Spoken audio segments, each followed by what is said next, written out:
Guys, চলে আসলাম নতুন একটা ভিডিও নিয়ে। ভিডিওটা মূলত যাদের জন্য, সেটা হলো অনেকে যারা নেটিস রাউটার ব্যবহার করেন কিন্তু নেটিস রাউটার যে অ্যাপ দিয়ে কন্ট্রোল করবেন সে অ্যাপটাই খুঁজে পান না। আজ ভিডিওটা তাদের জন্য। চলেন তাহলে ভিডিওটা শুরু করি। প্রথমে আমরা প্লে স্টোরে যাই। প্লে স্টোরে যাওয়ার পরে ওখান থেকে আমরা নেটিস রাউটার অ্যাপটা সার্চ করি। দেন ওখানে যে নেটিস রাউটার 3 নম্বরের যে অ্যাপটা আসবে, আমি ডিসক্রিপশন বক্সে নেটিসে রাউটারের অ্যাপের লিঙ্কটা আমি দিয়ে দেবো।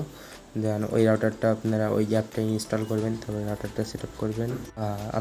আমার ইতিমধ্যে ইনস্টল করা আছে, তাই আমি অ্যাপের ভিতরে ঢুকে গেলাম। ঢুকে দেখতে পাচ্ছেন যে আমার এখানে 3টা ডিভাইস কানেক্ট আছে। এখানে ডিভাইস কানেক্টেড লিস্ট দেখা যাচ্ছে।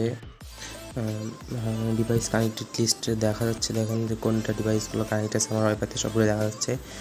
পরবর্তীতে আমরা সেটিং অপশনে গেলাম। এখানে কানেকশন টাইপ, ইনফরমেশন, এমনকি ইন্টারনেট স্পিডও টেস্ট করতে পারবেন আপনারা।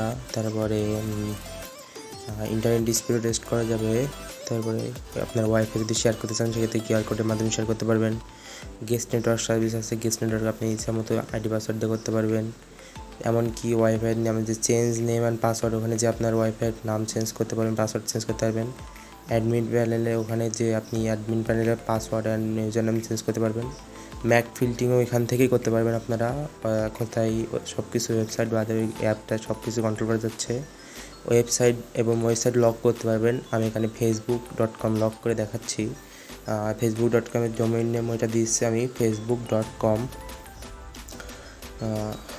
এখানে যে ওয়েবসাইটগুলোই দেবেন সেগুলো আর কি সবগুলাই হয়ে যাবে আর কি, ওয়েবসাইটগুলো ব্লক হয়ে যাবে, যার কারণে পরবর্তীতে আপনারা ওয়েবসাইটগুলো অ্যাক্সেস করতে পারবেন না।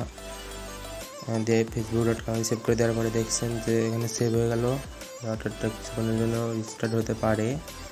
যাই হোক, ওখান থেকে আমার যেহেতু facebook.com আমি ইউজ করি সেহেতু আমি ডিলিট করে দিই।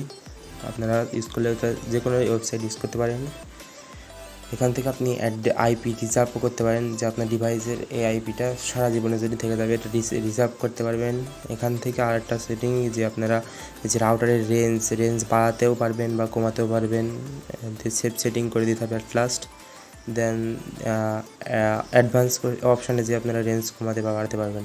আর রিমোট অপশানটা মূলত আর একটু হাই লেভেলের রাউটারের জন্য, যেহেতু আমার কাছে যে রাউটারটা আছে সেটা অতটা হাই লেভেলের না, সেহেতু আমার জন্য রিমোট ওটা নাই। যাই হোক গাইজ, এই ছিল আজকে আমাদের ভিডিওটাতে।